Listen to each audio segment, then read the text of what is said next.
Hello power users, Zbigniew Lukowski here, and in today's tutorial I want to show you how to create a gradient button with a box shadow, which will be not only static, but will follow your button. So whatever you changes to your button you make, then your box will adjust to those changes. Let me show you how it looks. This is normal button. This is my button with box shadow, with gradient, and not only that, but if you change this button, for example, let's make it larger, as you can see, the gradient follows. Also, if you change the position of this button, gradient follows. So this will be fully adjustable to you. Look how good it looks also at non-white background. Cool, so let's start.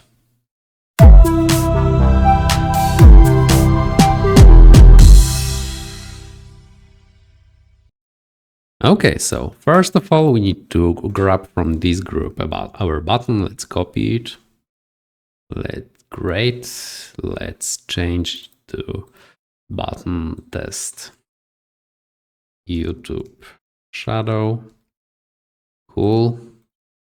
First of all, this button needs to be transparent. So the fill property, missed. The fill property must be 0 here.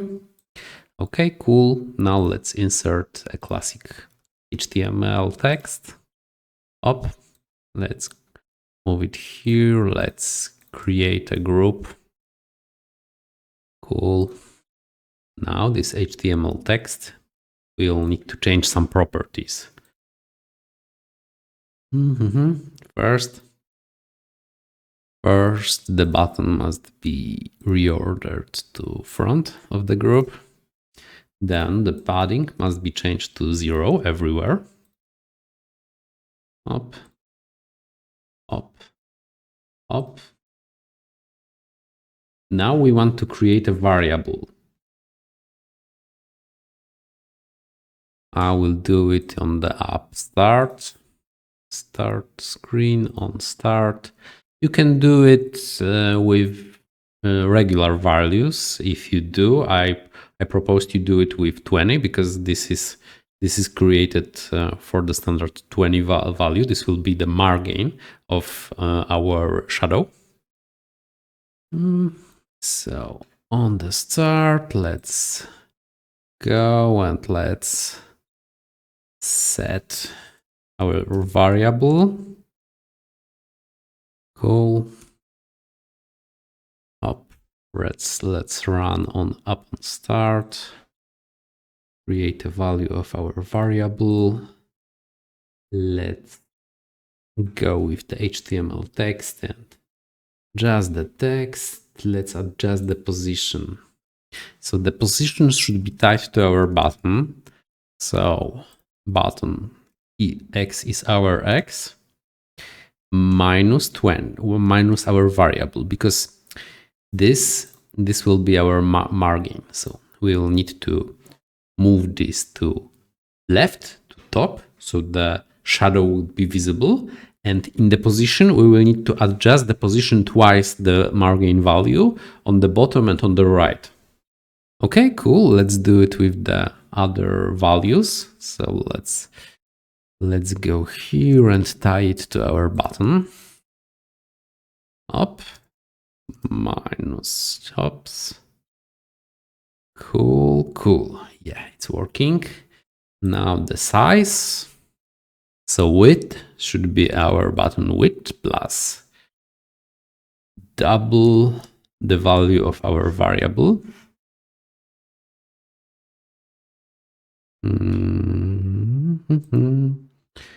Up, dot width.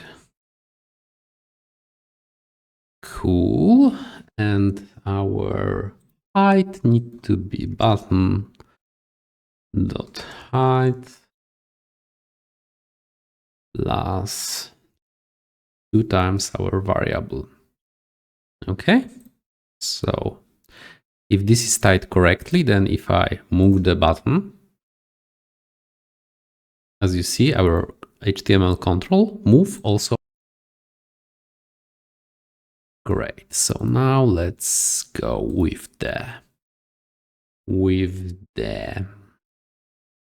HTML text value. And what I need to do here, let's cancel this.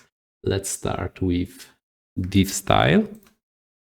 And first, I want to create a gradient. So if you don't know what your gradients are, you can create like something you like. For example, I use the UI gradients and copy these values, so I can go it with it here. Hop, hop, hop, hop. So I have the linear gradient already created, and it needs to be with the background. This is our first value. Then we need to create a box shadow. So let me teach you real quick what box shadow is.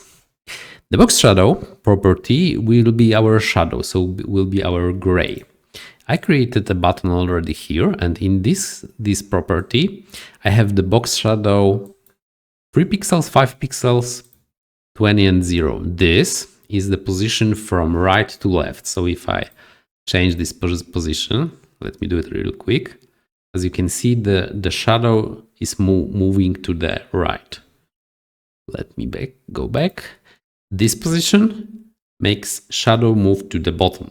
So this is the blur value. So it means that the higher the blur value, the lower the difference in the colors of the shadow between the middle and the sides. And this is the I would call it, I don't know, intensity of the button. So if I will make it like 1000, then it will be full color. If I make it 1, it's really light.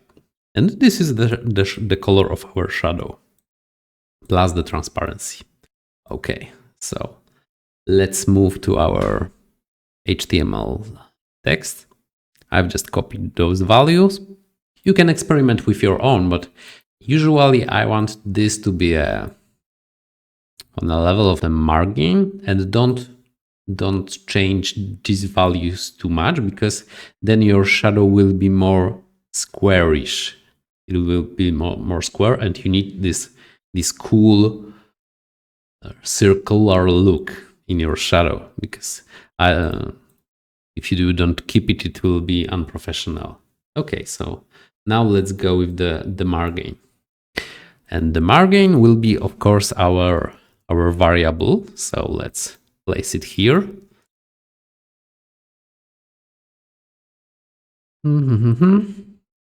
Cool.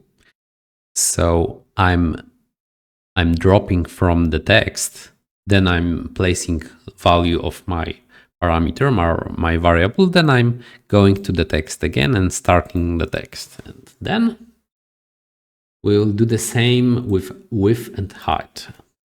So width will be the button gradient width, and height will be the button, not this button, sorry, our button. And this will be our button height. -1, this is very important, because if I don't do it, sorry, I will show you when my code is finished. And last one is the border radius, and we will close the div. Okay, so the border radius means that the higher the value, the more circular the button is, and the lower the value, the more square, the more rectangle the button is. So this is quite simple. Remember, when you are using this kind of HTML text, remember you always need to close your text when you using parameters. Then use next, and then use end, and then create your parameter, then another one, and start the text again. So because it will need to be always with the as a simple text. So are we finished? We have already working button. That's great. And let us check if it's following our button. So yeah, the position is adjusted. And as you can see, also the something broken. Yeah, because I have a group and I cannot move a group.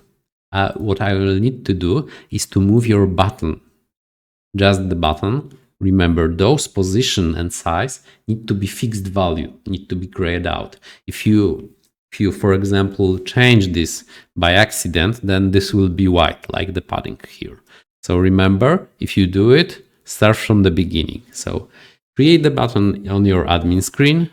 Let's go. Let's copy this.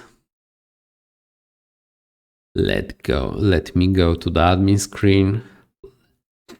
In the admin screen, let's go to settings and info. In the settings and info, go here. You can copy your button and hide this screen. So if anything happens, you have the quick form of your button and you don't need to change any value if you, for example, broke something. So if you break something. So this will be a quick way to recover from this scenario. Always use the admin screen for this. Yeah, so that's it. Hope you like this tutorial. I've made a lot of effort to create this one, and this was annoying to set up, but now I have fully configurable buttons and I can change them. I can also set the gradients if you like in the admin screen, like this one, and use those gradients in our button. You can customize everything from this point. And yeah, that's it. Zbigniew Lukowski out. I've also got really a lot of other videos, so you can check my channel, my other videos about Powerapps, Power Automate, etc. See you soon. Zbigniew Lukowski out.